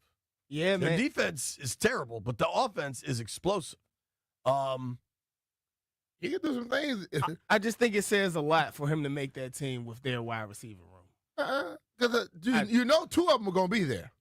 Yeah. And now you need 4 more. So he rolled in and he balled like he did. Hell, he could catch a lot of passes because everybody going to try to take Chase and Higgins out the game. Hell, he might be the guy. The dude, How many touchdowns, Jeff? So hold on, I'm gonna give Jeff some context here. The dude Yeshavas, I don't know how to say that guy's name. You know the guy I'm talking about. Either light skin or white dude that played for them. Iosivas was his last name. I think it's Yeshavas. He played at Princeton. Was a 6th rounder 2 years ago. Andre Yeshavas. Last year, Jeffrey, 36 catches, 479 yards, and 6 touchdowns for Andre Yeshavas out of Princeton. What is your prediction for your boy Mitch Tinsley catching balls from Joe Burrow with Jamar Chase and T. Higgins running around? I don't really want to say this. I don't know. Yes, I want to hear it. I want to I'm hear it. very interested. All right, Mitch Tinsley, I'm gonna go 600 yards. 4 touchdowns. All right, so you went less than Cam Sims? Yes, I'm not gonna lie. When Cam Sims caught that ball over Dallas, I had high hopes for him. But hey, we all had Your hopes were higher than his. every fan has had some love for a player that has either A, got traded away from this team, or B, did not pan out to be what they were going to be. You have one every year, though. And that was which one did I have last year? Yeah, Cam this year. Last year, who was the guy? You had a receiver last year because at first, who was your guy this year? It was probably Tinsley. Tinsley last year. Last year it was who probably was the guy Tinsley. this year? I didn't say Tinsley was going He to liked get Brooks 6 this year. touchdowns. You like I Brooks just now. You were said all he in was on going to Brooks make the this year. team. He was going to make the team. Once he developed, he's going to be a problem. But Brooks didn't make the team. No, I wasn't on Ja'Cory Brooks. You weren't. Nah, I wasn't. You sure? Nah, You positive? positive. I said I wanted to see him. I want to see what he could do, and I think it was the game against the Bengals, but I wasn't on him. Okay.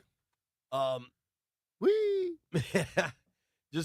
one thing I thought of, if Rashee Rice is suspended 6 games for the Chiefs, that means he'll be back when the Commanders head out there Week 8 for Monday Night Football. Pat going to try to get him into the games. They're going to throw him about 10 of them.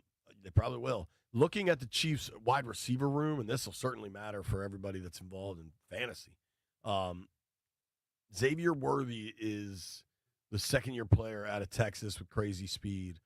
Hollywood Brown has been hurt for them on and off a lot. Yeah, Tyquan Thornton is the young man you mentioned with the crazy speed. Let me ask you a question real quick. They're pushing for 6-game suspension. Is that them pushing for 6, hoping to get 3 or 4? I got to be honest. I don't even know what I don't even know the situation. But if they're saying 6 and then the NFLPA has to agree, it could land at 4. That wouldn't shock me. So. I think the Chiefs will be really interesting to watch. The other thing I wanted to talk to you about with the Chiefs. Okay. And maybe this is let's hold it. I'm going to do this at noon. Because something happened yesterday in the media landscape that I just found to be so cheap and pandering that it just, I don't know that it bugged me because I understand where we live in the year 2025, but it was annoying. I'll tell you that much. Nobody go anywhere. It's BMitch and Finlay.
The Vikings needed help at wide receiver, and they're reuniting with a franchise legend.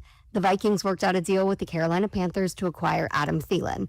The draft capital was just too great for the Panthers to pass on trading Thielen. They got a 2026 fifth-round pick and a 2027 fourth-round pick, all to part ways with a 35-year-old wide receiver towards the end of his career. From a front office perspective, trading him made so much sense. But for the development of Bryce Young, it doesn't make a ton of sense. Adam Thielen was his top target last year, so development-wise, he's going to have to turn to somebody else. And over in the golf world, big news, Keegan Bradley did not call his own name for the United States Ryder Cup team. He decided against becoming the event's first playing captain in 62 years. Instead, he named Justin Thomas, Colin Morikawa, Ben Griffin, Cameron Young, Patrick Cantlay, and Sam Burns as his 6 captain's picks for next month's Ryder Cup at Bethpage Black on New York's Long Island. Bradley finished 11th in this season's U.S. Ryder Cup standings, and he was a candidate to be the first playing captain since Arnold Palmer in 1963. And we've got a little daytime baseball coming up right here on the Fan, 1:05 p.m. first pitch between the Nationals and the Yankees. The Nats looking to stop their 4-game slide and hopefully not get swept by the Yanks. That's coming up right here on the Fan, so make sure you stay dialed in. From the Crop Medcap 5-Star Sports Desk, Savannah McCann on the Fan.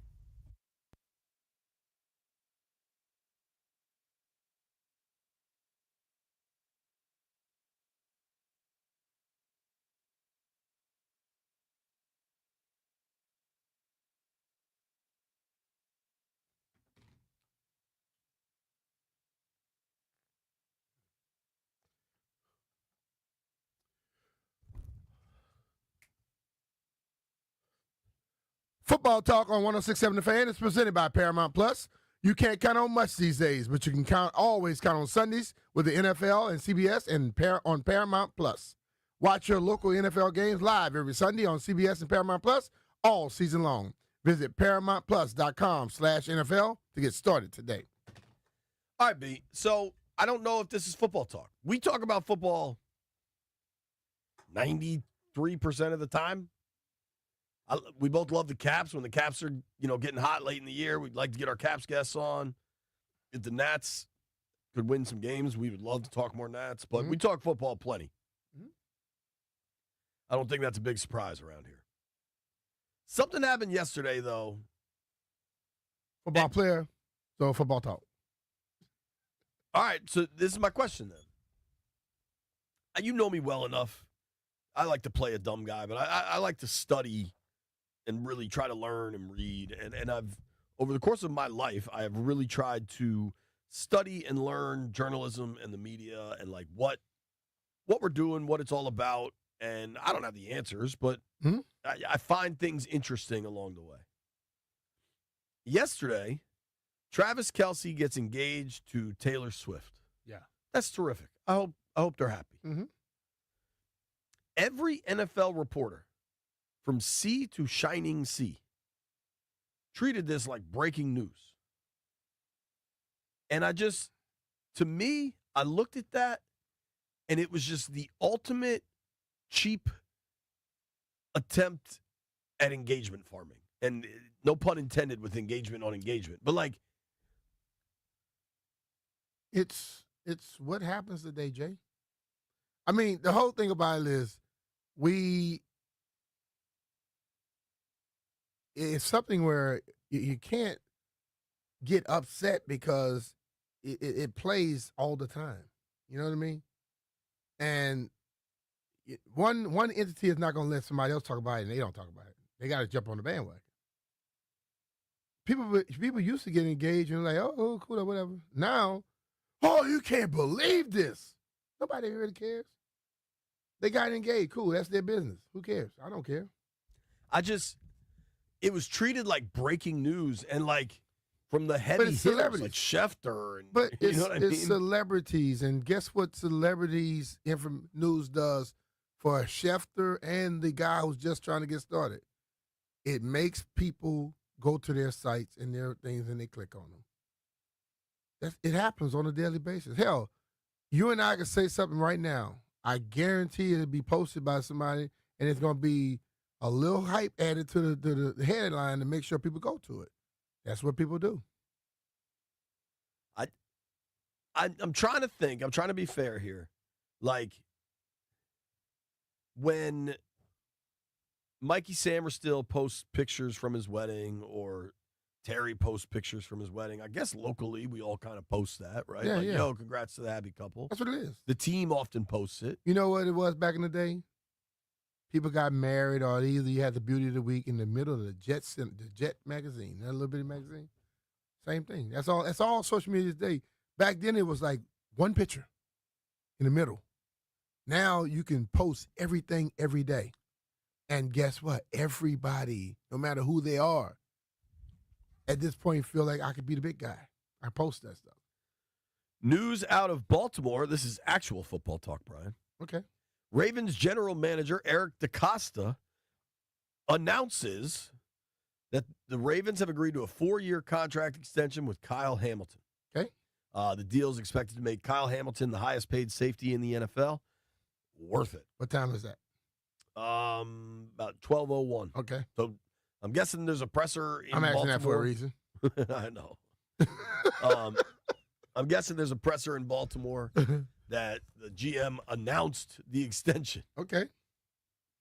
So congrats to Hamilton. That's a great pick. He's a great player. I mean, when you watch Hamilton play, there are some people that understand football at like an intuitive level, Mm-hmm. and he's one of them. Yes, he is. Like he moves. He's a young player. He's only 24, but the way he moves on the field is like, he knows what you're about to do. yo, like how Bobby Wagner moves on Yeah. the field. You know? Yeah. He's a heck of a player. Was All-Pro 2 years ago. Last year was second team All-Pro. That Ravens team, he went 14th overall. Yep. He was great at Notre Dame. Good move by a solid organization. Not surprised at all. Yeah. He had 2 years left on his rookie deal. Got ahead of it. Get out in front of that joint. Yep. I think the same thing will happen with one Jaden Daniels in a few years. Oh, yeah. As soon as you can, lock that up. So we're out of here early today. So, Landfill, I wanted to ask you something. This is your area of expertise. Our guy, Carl Grebe, is a big-time listener of the program. He tweeted me, can I get an early bleep you to the Asian hibachi joint in Upper Marlboro? I got the chicken and shrimp combo, only had 3 shrimp in it. That's rough. What is the appropriate, if you get a chicken and shrimp combo? How big were the shrimp? That's the question. Fair question. If they were big shrimp, that's what you get. Sometimes you might get 5 to 6. They'd have to be enormous for only 3 to be acceptable. Now, if you just got the hibachi with shrimp, how many shrimp do we think that includes? 6, maybe 8? Could It be. better be more than that. You think so? Yeah. What do you think is the appropriate? It depends on the size of them, though. I'm being serious. I'm not joking about that. If you get some of the bigger shrimp, you might get 3, 4. If you get the ones that are kind of medium ones, the smaller ones, you might get about 10 to 12 of those. Yeah, you got to get at least a dozen. But you're getting chicken Not if and you're getting shrimp. a combo. You're not getting just shrimp. No, if you get the shrimp, you got to get at least a dozen. But if you get your bigger ones, they may be less. If you're getting a combo, maybe like 8 is appropriate. It's not the size of the boat, Landfill. It's the motion of the ocean. I don't think that has nothing to do with this conversation. You're saying it's the size. Size matters. Size does matter when it comes down to those shrimp. More information. I would say go back and say, look, I don't have enough shrimp. And they're going to ask you for some more money. When we order China food, you often get shrimp. Yeah. When we order it here at the station. Hmm? When I got the shrimp fried rice that time, it was like 5 shrimp in there. And that was the whole shrimp fried rice. And what it is, those were little bigger shrimp, so I cut them up and keep moving. If they were the smaller one, I would expect more, but they weren't small. Yeah. I think of another place I go to all the time where they put exactly, I go to this spot, I'm just not going to say names, and I ask for the, it's like, what is it called, the risotto, the shrimp and scallop risotto, and it's about 4 to 5 shrimp in that thing, and they put about 4 to 5 scallops in it, and You got to slice that thing up a little bit. So if you want to get shrimp or scallop on every bite, you better slice it up because they're not going to make it as much as you want. In the era of inflation and tariffs, who knows, man? Maybe the shrimp are going down. He replied, small to medium shrimp. So that's not enough. Well, that's a problem then. That's not There's enough. only 3 of them. Maybe somebody, did they deliver it to him? Because somebody might have ate some of your shrimp, though. That's gross. I'm just saying. I'm being honest. All right. News has since come down. Rashee Rice has accepted the 6-game suspension, which means they must have said 8. If he had set the 6, no. I read a thing right here. At first, they were trying to give him double digits. Damn. They were trying to give him double-digit years. He was speeding. How fast was he going? I don't know. It didn't say nothing about how fast, but it was him and another motorist were going at excessive speeds, and it caused a chain reaction of accidents. And he was trying. I guess, when you were speeding on a busy highway and you set off something, that's very dangerous, and it looks silly for the league, so they want to make sure they send a message. But it's like, the thing of it is, we've also seen people do things worse than that, get less games. Man. So that's what I'm saying about the league. They don't have a set standard of what their punishment is. We've seen some serious things. They got 3 or 4 games. Think about that. More NFL news around the league. I think I was standing on with the Junkies this morning. Mm-hmm. Yeah. I think Ben might have mentioned this morning. I swear I heard this somewhere recently. Marquez Valdez-Scantling had been released. He just signed San Francisco 49ers. Okay. Niners have serious injury problems in their receiver room. I don't think Ayuk's going to be ready for – I think he's on IR. Didn't he get hurt early in the season last year? Yeah, but it's a year. And I'm pretty sure he's on IR. I looked that up. So the Niners add Valdez-Scantling. Yeah, so Ayuk is gone to the reserve PUP list, which they allow you 2 of those. The 49ers moved Brandon Ayuk to the reserve version of the physically unable to perform list. That makes him ineligible to play in the first 4 games as he continues to recover from last year's torn ACL. Same thing Washington did with Cosme. It's basically IR for the first 4. Yeah. Ricky, this is the Niners wide receivers that made the active roster. Ricky Pearsall, who was a rookie last season, who crazy was shot also. Juwan Jennings, Sky Moore, Jacob Cowing, and Jordan Watkins. But Jennings, Cowing, and Watkins all have been dealing with injuries throughout camp. I know everybody just believes in Shanahan and Lynch and kind of what that organization's put together. Mm-hmm. But, you could tell me how the age of the Commanders, the Niners have a lot of injury situations going on out there. If you have a lot of injuries, you're going to have problems, point blank. I don't care who your coach is. And that's what happened to him last year. Yeah. So. And I played golf with this dude who's a big Niner fan. He's like, oh, man, we shed a lot of fat this offseason. Going to be way better, ready to rock. Your receiver room is kind of a mess, right? You got injuries all over the place. You're counting on McCaffrey to be a all-pro again. He was normally hurt. He's played 1 full season in the last 4. Mm-hmm. And when he plays a full season, he's excellent. But he's played 1 in the last 4. Trent has started to miss time. I think Trent, probably the best left tackle in football, but when you start missing time, you start missing time. That's a real thing. Marquez Valdez-Scantling, speedster.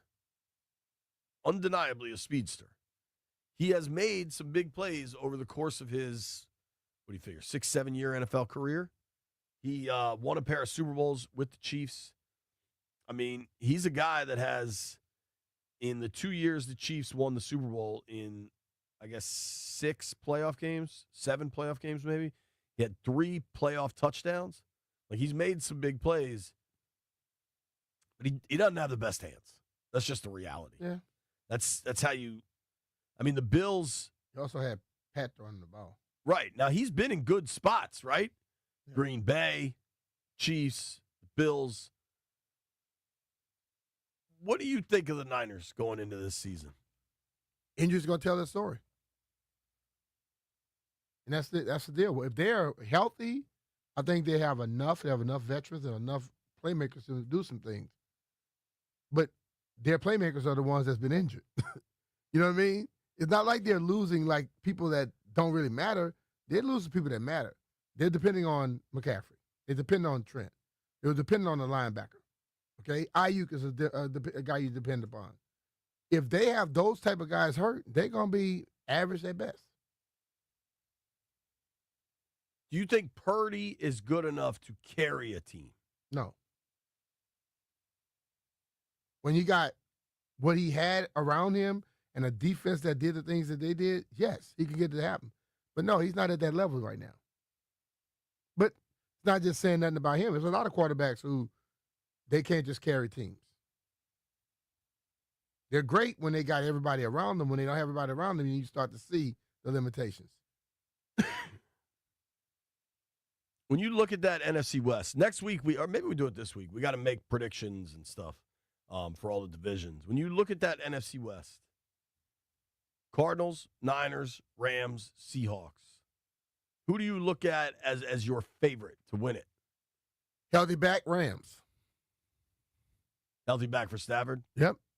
And I'll go Rams. And I still will go with the 49ers until they show me that they're not healthy. Then the Seahawks. And then right now, there's no faith in Kyler Murray. Everybody doubts him out there, even out there.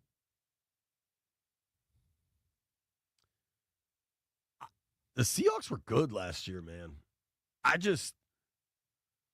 Landfill, how do you feel about the Seattle Seahawks? They got a different quarterback now. The Seattle Seahawks won 10 games last year, just on the outside of the wild card due to rule tie breaks.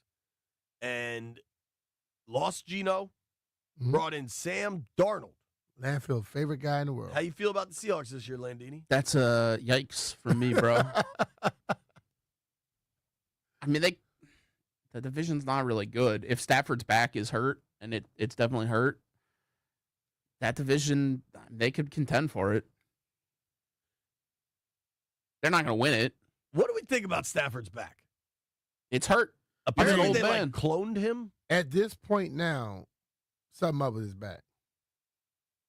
Because at first, listen, when I said it a couple weeks ago, maybe he had a back injury early. He was just healthy enough to get past that deal and sign that new extension. What they going to do now? Didn't this thing happen a couple years ago with Stafford, but it was like his shoulder or his elbow or something? The whole offseason there were stories about his elbow being a problem, and everybody just assumed he'd be the same old Matt Stafford when the season came around, and he just wasn't because the guy was injured. His back's messed up. Yeah. If he plays the season at all, he's going to kind of suck. He's old. When your back starts getting hurt and you're old as hell, it doesn't really get better. He's 37. Old as hell. That's how old are you? Younger than that. Are you 36? Hey, Landfill. How old is Landfill? 35? You just played a song from 1/1/1986. You kind of old yourself.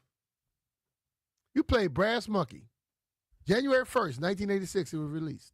That's bizarre. You know That's that. wild that you know that. No, I pulled it up. Oh, how about that? No, I don't just know stuff. I think you remember it. I knew it was in 86, but I wanted to see like the month and date. What made you pull that? It was your 40th birthday. Landfill, I was in 10th grade. I was in You were in college. I was in 1986 in January. I was still in high school. The songs in here are listed alphabetically, so B is near the beginning. When Brass Monkey came on in the club, would that make the clubs in Baton Rouge and Lafayette? I wasn't going to clubs. I was 16. I was 17. If I know one thing, you were definitely going to clubs. No, JP, I played football and I hung out. I didn't go to clubs. Drove cars at 12. I'm telling you, Jay, my fought hanging horses out at 19. on the college campuses was great. They didn't have to go to clubs.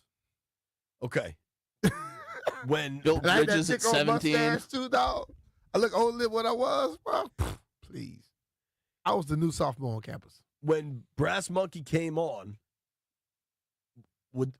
that's a New York band with a unique sound. Yeah, but Was just that the boys, were the the BC boys Boys hanging out liked it. It was good. So the BC Boys would get run. Yeah. They played a lot. Sure. Yeah, they came along. The dudes sound a little weird, but it was a good flow. When they started rapping at first, you're like, who the hell is this? These geeks from New York? And then they played on you a little bit. Matt Stafford last year played 16 games, completed 66% of his passes, 20 touchdowns to 8 picks. Only 20 touchdowns. Yeah. Need more production than that. Now, that offense was sputtering That early. back thing, Jay, I'm serious, bro. Matt Stafford was healthy as hell until he signed that deal. And all of a sudden, that back injury popped up. Doctor said I need a back. I don't believe the back injury jumped up after the signing. I think the back injury was always there. He just was able to, when you get ready to trade in a car and it's not really good, you just got to get it to run till they give you that final payment on it. They say, okay, we're going to give you this. Once you get that check, it can conk out on him. You don't care. Right. But I think that's how he was. He went in for the trade in, and he kept himself healthy just so he could get that deal, and now he's not healthy anymore. We've got a hibachi update when we return. It's BMitch and Finlay. Brian and JP here. If you want comfort and convenience wherever life takes you, then you need to turn to Rude. With Wi-Fi compatibility, you have full control of your heating and cooling system right from your phone. Forgot to turn down the heat before vacation? You can adjust it in mere seconds. Plus, you'll get alerts if something's not right. These guys are the absolute best. They've installed new systems in my house, and I felt the difference instantly. The best part with the Rude system is you never have to worry about it. You never hear from it. Like, it's never clanging around. It just runs so smooth. And really, the reason it runs so smooth is it's got the variable speed compressor, which ensures precise temperature and humidity control. You control the humidity in the DMV. You're going to control the temperatures in your house. It's going to stay comfortable, and it's going to be balanced. B, you also got to tell them about the cash. You can qualify for federal tax credits up to $2,000 on heat pumps through 2032. Check out rude.com/federal incentives to learn more. Rude, the most reliable heating and air conditioning products in the DMV. And remember, if it ain't Rude, It ain't right.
This sports update is brought to you by Oarsman Chantilly Toyota. As they like to say, let's ride together.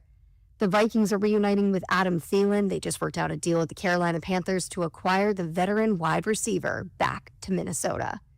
And over in golf, Ryder Cup captain Keegan Bradley made it official. He will not serve a dual role in the 2025 edition of the Ryder Cup. It's one of the most unselfish decisions professional golf has seen in quite some time, given his well-documented heartbreak of being left off the Ryder Cup team in 2023. Many believed he would put himself on the roster, and a lot of people believed, well, he should. The 6 captains' picks are instead Justin Thomas, Colin Morikawa, Ben Griffin, Cameron Young, Patrick Cantley, and Sam Burns. And we got Nationals baseball coming up 1:05 p.m. in the Bronx. Cade Cavalli on the mound for Washington, going up against lefty Max Fried for the Yankees. Oarsman Chantilly Toyota keeps their customers happy by offering great deals on the area's best selection of new Toyotas, each backed by the Oarsman Lifetime Edge, featuring up to $1,500 in extras. As they say at Oarsman Chantilly Toyota, let's ride together. From the Crop Medcap 5-Star Sports Desk, Savannah McCann on the Fan.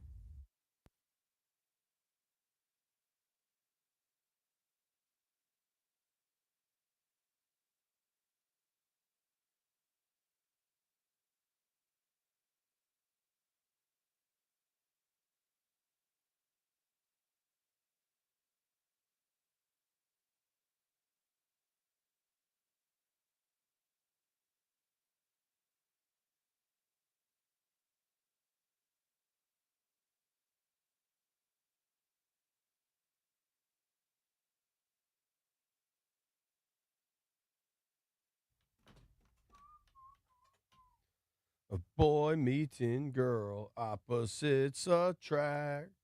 It's physical.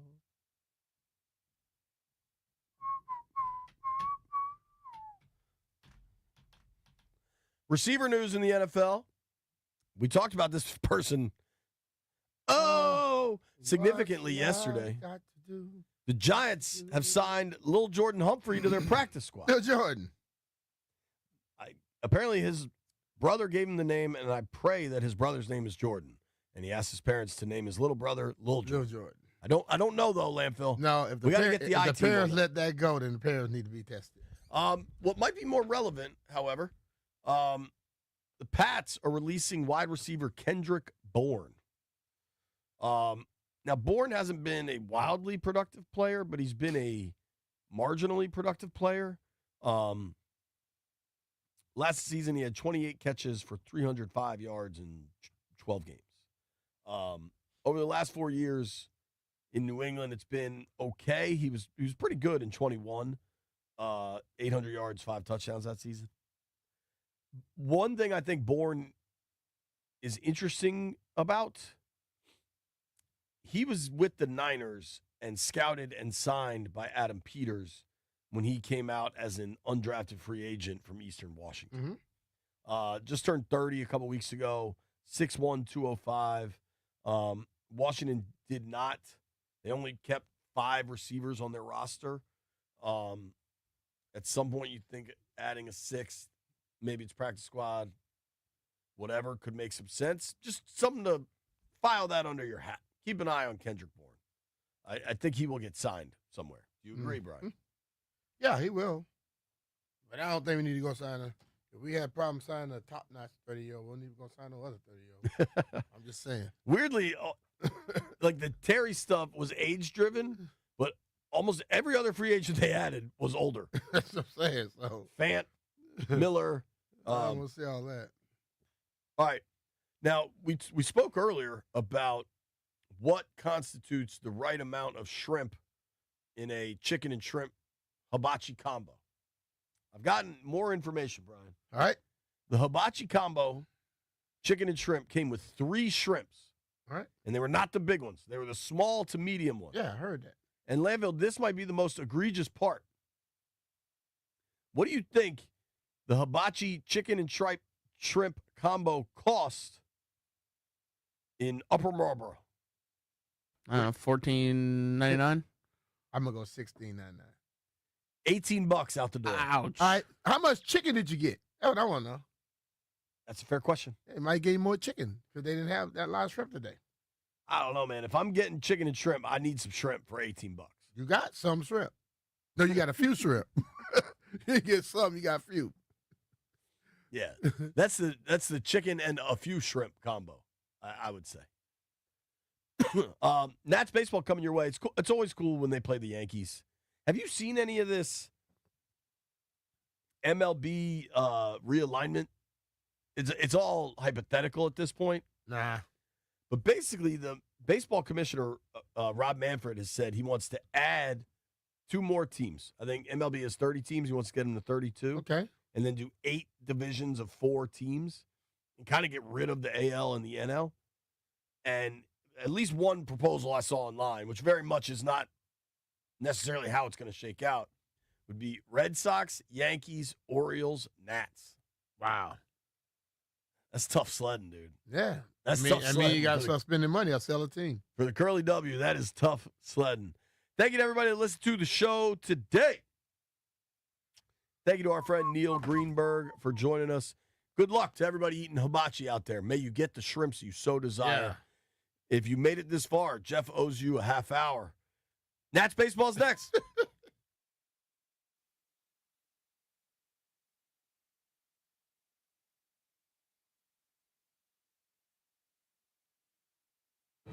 This Odyssey Sports broadcast is brought to you by Geico. Switch and save.